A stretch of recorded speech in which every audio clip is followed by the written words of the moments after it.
Putin के camp में लगातार मीटिंग चल रही है। एक तरफ युद्ध के मोर्चे पर लगातार हार और दूसरी तरफ अमेरिका की दबाव वाली राजनीति सामने आई है। आखिर पुतिन कब तक सहेंगे, सवाल बरकरार है। आखिर पुतिन ने युद्ध की सबसे बड़ी धमकी क्यों दी है? पुतिन ने साफ साफ चेतावनी दे दी है कि अगर यूक्रेन नेटो में शामिल हुआ तो थर्ड वर्ल्ड वॉर की शुरुआत हो जाएगी। ये बड़ी खबर हम आपको बता रहे हैं। रूस की तरफ से ये सख्त चेतावनी भी दे दी गई है। ऐसे में अब तीसरे विश्व युद्ध का खतरा बना हुआ है।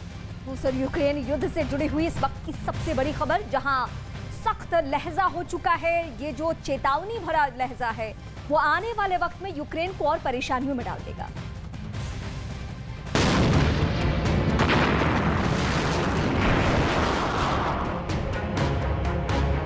पुतिन के दिन और रात बेसब्री में कट रहे हैं। युद्ध भूमि से मिल रही खबरें मॉस्को की सियासी आसमान पर पुतिन के हार के नगमे सुना रही हैं। पुतिन बेचैन है।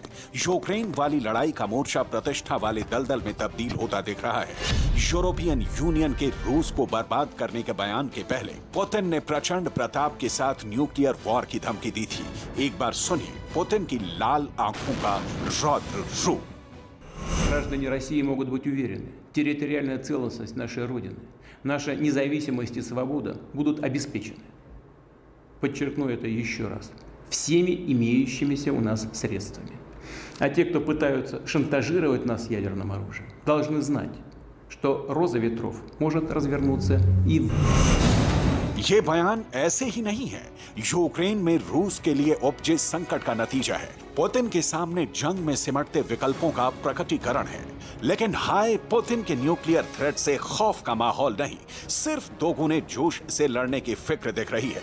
ज़ेलेंस्की पग पीछे धरने की जगह और ज्यादा जोर से मैदान में ललकार रहे हैं। Були різні періоди, різні загрози, але Україна вистояла.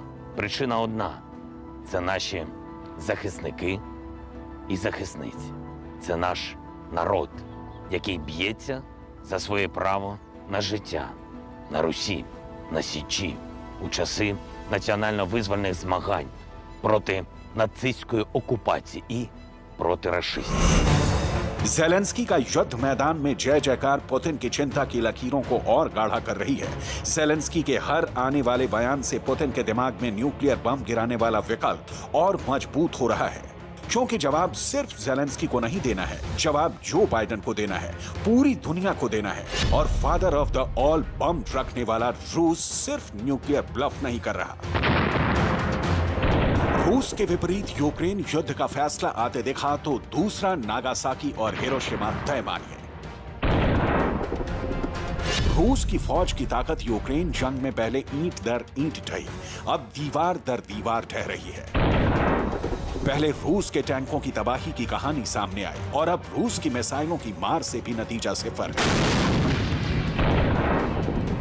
यूक्रेन के जोशीले जवानों की हिम्मत ने रूस की सेना के सामर्थ्यवान जनरलों की बोलती बंद कर दी है।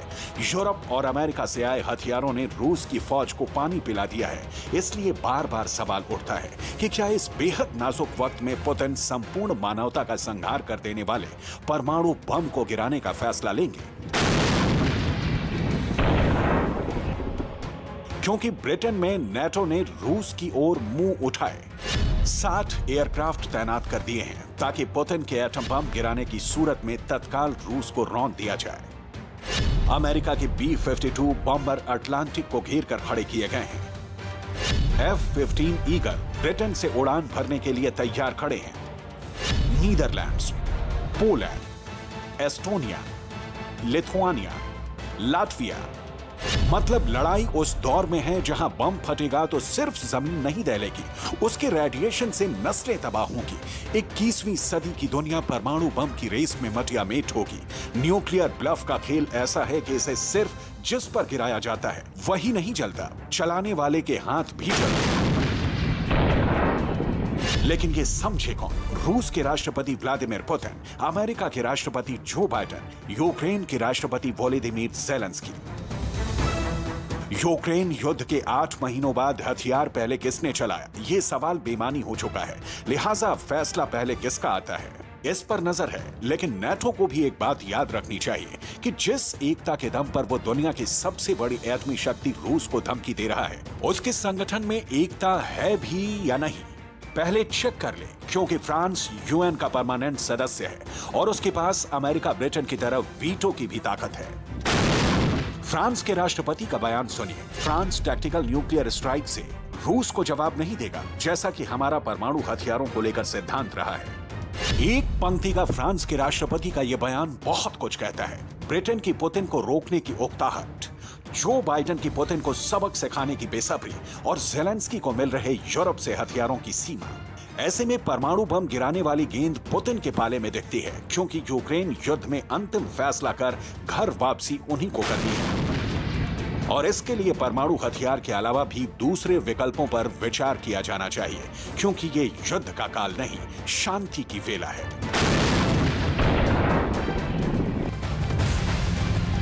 और इस बीच बड़ी खबर आपको बता दें, रूस के रक्षा मंत्रालय ने नया वीडियो जारी किया है। इस वीडियो के जरिए दावा यह किया गया है कि रूस ने यूक्रेन के सैन्य ठिकानों पर हमला। इस वीडियो में रूस के MI हेलीकॉप्टर भी दिख रहे हैं। ये बड़ी खबर इस वक्त की हम आपको बता रहे हैं। नया वीडियो जारी किया गया है। यूक्रेन पर हमले का वीडियो रूस के रक्षा मंत्रालय की तरफ से जारी किया गया है। रूस के रक्षा मंत्रालय ने जब ये वीडियो शेयर किया तो आप युद्ध की चुनौतियों को इस वीडियो के जरिए समझ सकते हैं कि परेशानी वहां पे कितनी ज्यादा बढ़ी हुई है। हालांकि यूक्रेन चुप नहीं।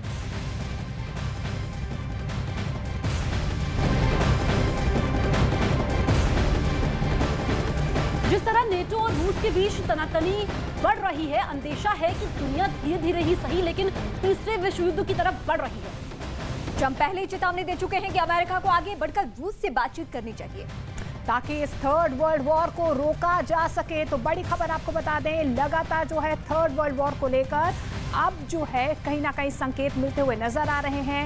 अमेरिका को बातचीत के लिए कहा गया।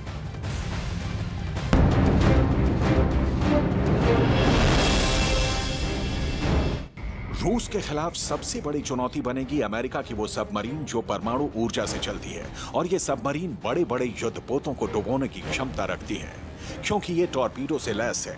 इसमें लगी टॉम हॉक क्रूज मिसाइलें दुश्मनों को जबरदस्त नुकसान पहुंचाने की क्षमता रखती हैं। इसके अलावा यूक्रेन को पैट्रियट एयर डिफेंस सिस्टम भी मिल जाएगा, जो अमेरिका का आजमाया हुआ सबसे बेहतरीन एयर डिफेंस सिस्टम माना जाता है।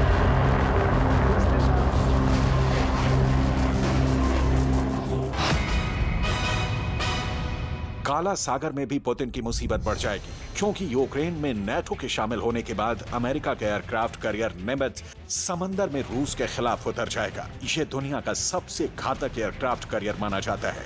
इस एयरक्राफ्ट कैरियर में 4.5 एकड़ का फ्लाइट डेक है और इस पर 60 एयरक्राफ्ट आ सकते हैं।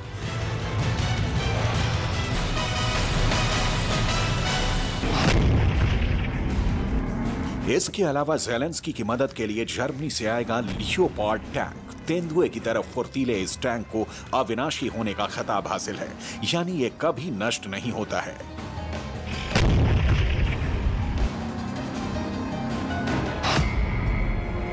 इसके अलावा ज़ेलेंस्की की पावर बढ़ाएगा अपाचे गन शिप, जो किसी टारगेट पर हवा में नजदीक से जमीन पर मार कर सकता है।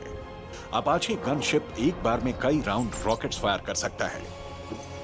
इस अपाचे गन शिप से हेलफायर मिसाइल भी लॉन्च की जा सकती है।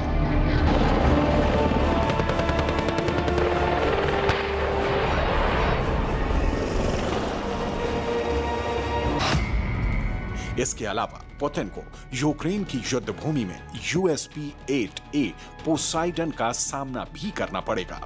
एंटी सबमरीन वॉर के लिए यह हथियार पोसाइडन काफी अहमियत रखता है। रूस की सेना का सामना अमेरिका के बेहद खतरनाक बॉम्बर से होगा, जिनको दुनिया का विध्वंसक कहा जाता है। इस बॉम्बर की मौजूदगी ही युद्ध में दुश्मन को भयाक्रांत कर देती है। इसके अलावा रूस को 2 खतरनाक लड़ाकू विमानों से जूझना पड़ सकता है। पहला यूरोफाइटर टाइफून और दूसरा F-35 लड़ाकू विमान। ये नेटो का एक और सबसे घातक फाइटर जेट यूरोफाइटर है। यूरोफाइटर टाइफून नई जनरेशन का मल्टी रोल लड़ाकू विमान है। इसे दुनिया के सबसे ताकतवर विमानों में से एक माना जाता है।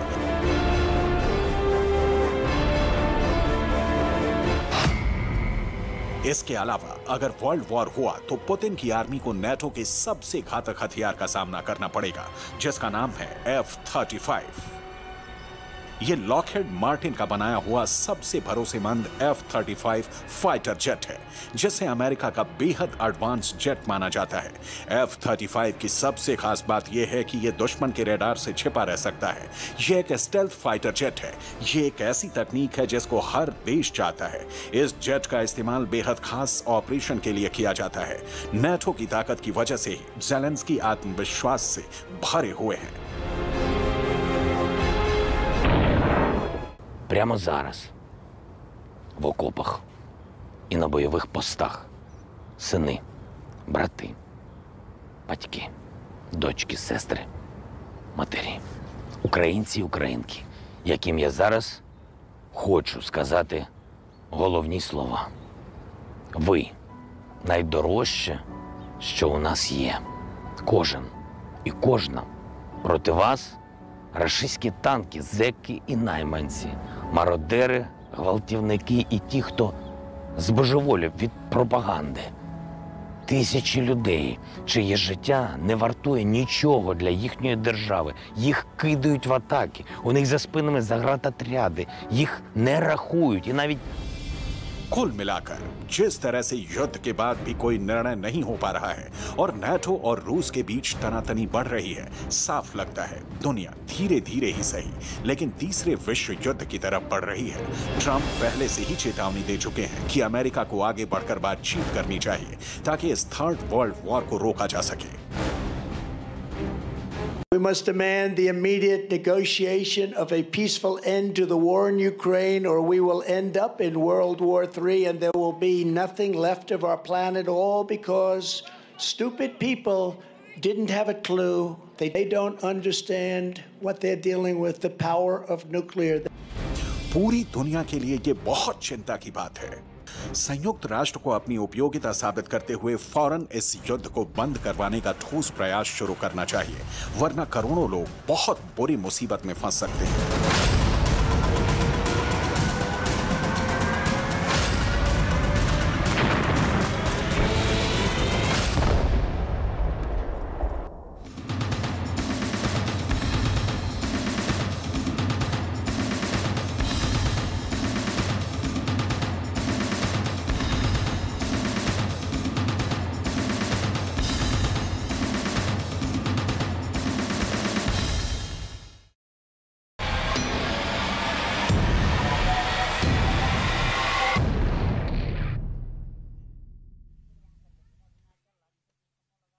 नमस्कार, मैं हूं प्रशांत चुरहे और इस वक्त उत्तर प्रदेश के बस्ती जिले में मैं मौजूद हूं। बैडारी एहतमाली इस गांव के किनारे, सरयू नदी के किनारे हम मौजूद हैं और नाव के जरिए इस नदी को पार करके हम इस गांव तक पहुंचने की कोशिश कर रहे थे। और वजह थी क्योंकि दूर दूर तक जहां तक हमने देखा है, यहां मकान आधे से ज्यादा डूबे दिखाई दे रहे हैं।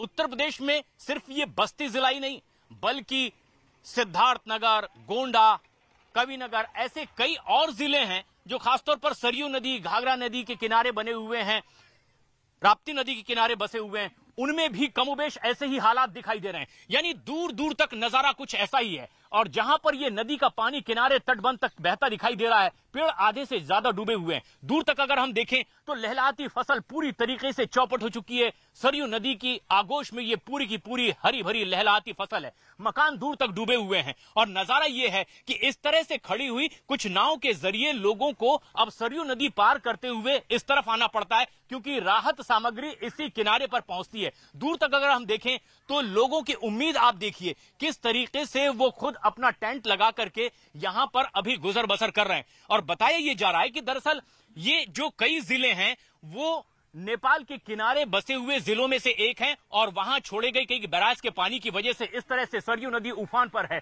इंसान ही नहीं बल्कि जानवर भी इसी तरह से परेशान हैं। और बताया यह जा रहा है कि उत्तर प्रदेश के 21 जिले बाढ़ से लगातार प्रभावित हैं। हालांकि मुख्यमंत्री योगी आदित्यनाथ लगातार ये दावा कर रहे हैं कि पूरी तरीके से लोगों को राहत पहुंचाई जाएगी, लेकिन इससे भी बेहतर स्थिति की उम्मीद में ये लोग आस लगाए बैठे हैं।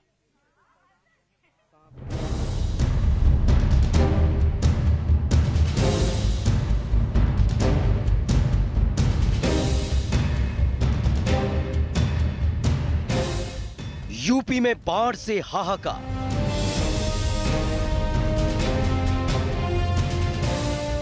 21 जिलों में जल तांडव।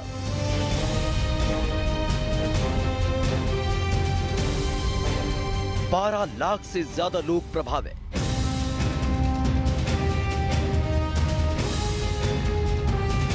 उत्तर प्रदेश में घाघरा हो, राप्ती हो या फिर सरयू, हर नदी में उफान है।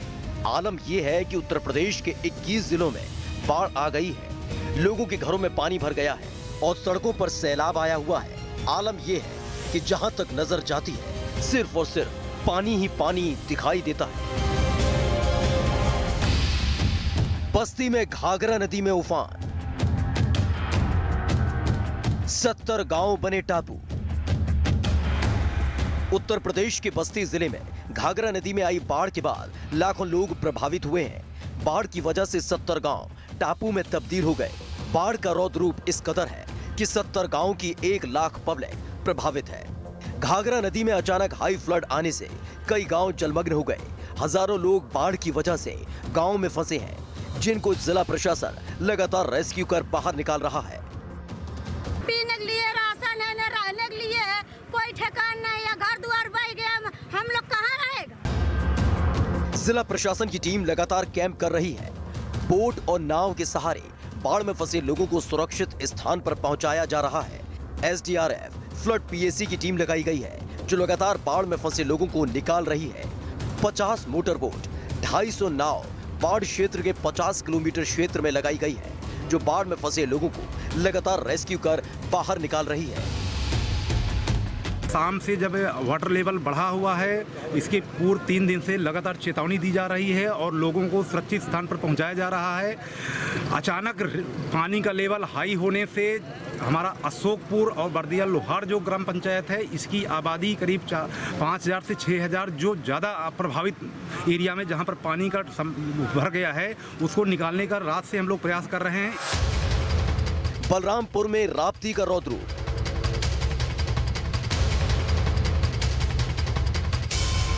400 से ज्यादा गांवों में आई बाढ़।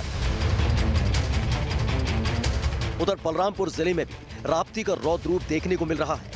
राप्ती अब भी खतरे के निशान से 72 सेंटीमीटर ऊपर बह रही है। जिले के कुछ इलाकों में भले ही बाढ़ का पानी घट रहा है, लेकिन तमाम इलाके ऐसे हैं जहां अभी भी बाढ़ से हाहाकार मचा हुआ है। जिले में 400 गांव बाढ़ से बुरी तरह प्रभावित है। शहर के आधा दर्जन से ज्यादा मोहल्ले बाढ़ के पानी में डूबे हुए हैं। नुकसान सा चावल दाल किसान जो उनको रहा सब बहेगा, खाद भूसा जितना रहा, आलू रहा, टमाटर जो उनको लाइन रहा सब बह गया, मक्का गेहूँ बहेगा, चाउर बहेगा, लाइन नहवा दे चाउर कौन मेरे का खावा जाई, पैसे धीरे वहीं धोए धाए कोई कुल खावा जाए, का करा जाए। बलरामपुर प्रशासन भी हरकत में आ गया। बाढ़ पीड़ितों के लिए 214 नाव और 68 मोटर बोट लगाई गई। इसके साथ ही बाढ़ में 2 NDRF और 4 SDRF की टीमें काम कर रही हैं। फ्लड PAC की भी 7 टीमें राहत और बचाव काम में जुटी हैं। लेकिन बाढ़ की विभीषिका से जूझ रहे कई लोगों के पास अभी भी मदद नहीं पहुंच पा रही है। यहाँ सब बोल रहे हैं 5 रोज से कोई सुनवाई नहीं हो रहा है, न कोई साहब आता है, न यहाँ सुबह कोई आता है। सरयू नदी खतरे के निशान के पार, जुगाड़ वाली नाव पर सवार जिंदगी। यूपी के मऊ जिले में बाढ़ से लोगों के हाल बेहाल है। सरयू नदी में आई सैलाब के बाद लोगों के लिए मुसीबत बढ़ गई है। नदी किनारे लगातार कटान हो रहा है, जिससे लोगों में दहशत का माहौल है। सड़क, स्कूल और घरों में कई फीट तक पानी भर चुका है। सरयू में उफान इस कदर आया हुआ है कि सैकड़ों गांव टापू बन चुके हैं। बिहार में भी बाढ़ से हाहाकार। भागलपुर में गंगा में आई बाढ़।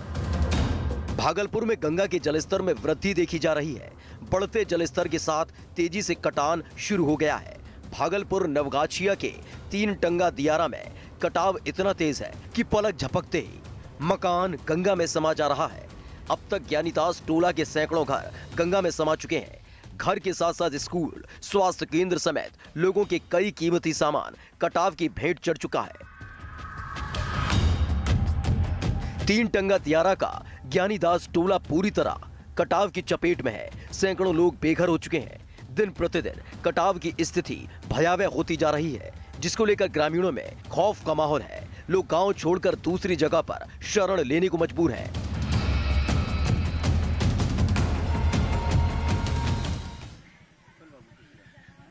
और उत्तर प्रदेश के कई जिले इसी तरह से बाढ़ की चपेट में हैं। आज जब हम पहुंचे हैं बस्ती जिले के बैराड़ी एतमाली इलाके में, यहां तक दूर तक जब नजर जा रही है, ना सिर्फ लोग परेशान हैं यहां पर तटबंध पर वो मौजूद हैं, बल्कि उनके पशु भी यहीं पर किनारे पर आश्रय लिए हुए हैं। ये बड़ी तादाद में महिलाएं हैं जो अपना घर छोड़ करके यहां किनारे बैठी हुई हैं और इस बात के इंतजार में है कि कुछ और बेहतर हालात हो सके। कितने दिन से आप यहाँ पर मौजूद हैं? 4 दिन हो गया सर। 4 दिन हो गए? हाँ 4 दिन हो गया। और लेकिन कोई राहत सामग्री भी यहाँ पर पहुँच रही है? कुछ गाड़ियाँ हम देख रहे थे कि प्रशासन की ओर से वो मिल रहा है आप लोगों को? हाँ सर, ऐसा है कि मैंने कल खैरात मिला हुआ है। अच्छा। हाँ। लेकिन ये दूर तक आप नजारा देखिए किस तरीके से बड़ी तादाद में जहां जहां तक नजर जा रही है यहां तक लोग दिखाई दे रहे हैं। इस तरह से नाव के जरिए लोग अपने उन डूबे हुए मकानों से बाहर निकल रहे हैं और सुरक्षित किनारों पर पहुंच रहे हैं। और आज बस्ती नहीं बल्कि उत्तर प्रदेश के कई और जिले वो इसी तरह से प्रभावित दिखाई दे रहे हैं और उन्हीं जिलों में से एक बाराबंकी भी है और यहां भी कमोबेश ऐसे ही हालात। अमित सिंह हमारे सहयोगी बाराबंकी में इस वक्त मौजूद हैं, हमसे सीधे जुड़ रहे हैं। अमित, बाराबंकी में आप जहां पर मौजूद हैं, किस तरह के हालात हैं, क्या बयां करते हैं वहां के लोग? देखिए, प्रसादपुरुआ गांव है बाराबंकी का, यहाँ पर मैं मौजूद हूँ और बाराबंकी में तकरीबन 135 ऐसे गांव हैं जो कि बाढ़ की चपेट में। मैं तस्वीरें आपको दिखाऊं कि किस तरीके से लोगों का आशियाना ढह गया है इस बाढ़ के पानी में। तो जैसे जैसे हमारी नाव आगे बढ़ेगी आपको तस्वीरें हर एक चीज बयां करेगी। देखिए, ये आशियाना है जो कि ढह चुका है बाढ़ की पानी में और ये तस्वीरें केवल प्रसादपुरुआ गाँव की नहीं है, ऐसी ही तस्वीरें आपको हर जगह बाराबंकी में देखने को मिलेगा। बाराबंकी, श्रावस्ती, बहराइच, बलरामपुर, गोंडा, आजमगढ़, मऊ, ये वो तमाम इलाका है जो कि बाढ़ प्रभावित इलाके हैं और इनमें से कई इलाकों का खुद मुख्यमंत्री योगी आदित्यनाथ ने जायजा लिया है। तो यहाँ पर जो कुछ लोग भी हमारे साथ मौजूद हैं जो इस गांव के ही लोग हैं, हम इनसे बातचीत करते हैं और आपको बताते हैं कि इनकी जुबानी की कितनी ज्यादा परेशानियों में है, कितनी ज्यादा दिक्कतों में है। ये बताओ, कितनी ज्यादा परेशानी में हो, कितनी ज्यादा दिक्कतों में है ये बाढ़ का पानी आपके घर में जब से गया? सर बहुत परेशानी आती है। बहुत परेशानी है। हाँ, रात भर। कौन सा घर है आपका? सर उधर कोठा लगी है। ये वाला घर है आपका जो गिरा हुआ है? हाँ हाँ।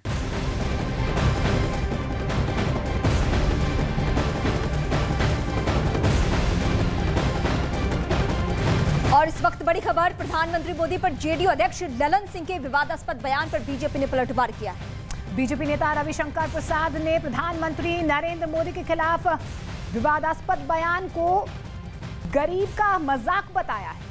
रविशंकर ने कहा कि नीतीश कुमार को पीएम मोदी के चेहरे पर ही जीत मिली थी। और इस वक्त बड़ी खबर, पीएम के खिलाफ बयान, गरीब का मजाक, पीएम मोदी के नाम को लेकर मजाक बनाया और किसने? जेडीयू के अध्यक्ष ने, ललन सिंह। तो पीएम मोदी पर विवादास्पद बयान दिया गया था और रविशंकर का ललन सिंह पर यह बड़ा हमला। तो इस वक्त की बड़ी खबर हम आपको बता रहे हैं, पीएम के खिलाफ बयान पर पलटवार किया गया है। बीजेपी की तरफ से ललन सिंह ने पीएम मोदी को लेकर के आपत्तिजनक बयान दिया था। इस पर बीजेपी नेता रविशंकर प्रसाद ने पीएम मोदी के खिलाफ जेडीयू नेता के बयान को गरीब का मजाक बताया है। जदयू अपने को राष्ट्रीय पार्टी कहती है, क्या उसके राष्ट्रीय अध्यक्ष की यही भाषा है प्रधानमंत्री के बारे में? शर्मनाक है। क्या नीतीश कुमार से मैं पूछूंगा, आपके राष्ट्रीय अध्यक्ष की यही शालीनता है? आज तक आजाद भारत के इतिहास में किसी भी प्रधानमंत्री के बारे में इस तरह की हल्की बात, गाली गलौज नहीं किया गया। ये देश के गरीबों का अपमान है, देश के पिछड़ों का अपमान है और ललन बाबू की ये सामंतवादी अहंकार बोल रहा है। मुझे मालूम है उनको तलखी लगी है, वो एक अलग बात है। टीआरपी की रेस में न्यूज 18 इंडिया की बादशाहत लगातार कायम है। आपका पसंदीदा न्यूज चैनल न्यूज 18 इंडिया आज तक से बहुत आगे निकल चुका है। हर हफ्ते आज तक और पीछे होता जा रहा है। न्यूज 18 इंडिया को आज तक से 27% ज्यादा दर्शकों ने देखा है। न्यूज 18 इंडिया के लिए दर्शकों का प्यार बढ़ता ही जा रहा है। न्यूज 18 इंडिया को आज तक से 1,69,00,000 ज्यादा दर्शकों ने देखा है और ये बहुत बड़ा फासला है जो हर हफ्ते और बढ़ रहा है। प्राइम टाइम में न्यूज 18 इंडिया के आसपास भी कोई नहीं है। न्यूज 18 इंडिया के पास 16.5% मार्केट शेयर है, जबकि महज 12.4% के साथ आज तक बहुत ज्यादा पीछे है। और न्यूज 18 इंडिया को आज तक से 34% ज्यादा दर्शकों ने देखा है। सिर्फ इतना ही नहीं, मनोरंजन चैनलों पर भी न्यूज 18 इंडिया की खबरें भारी पड़ रही हैं। स्टार प्लस, सोनी, जी टीवी और सब टीवी जैसे मनोरंजन चैनल भी न्यूज 18 इंडिया से पीछे हैं। न्यूज 18 इंडिया को 10.5 करोड़ दर्शकों ने देखा, जबकि स्टार प्लस, सोनी, जी टीवी और सब टीवी बहुत पीछे हैं। आपका भरोसा हमें लगातार बना रहा है देश का नंबर 1 न्यूज चैनल।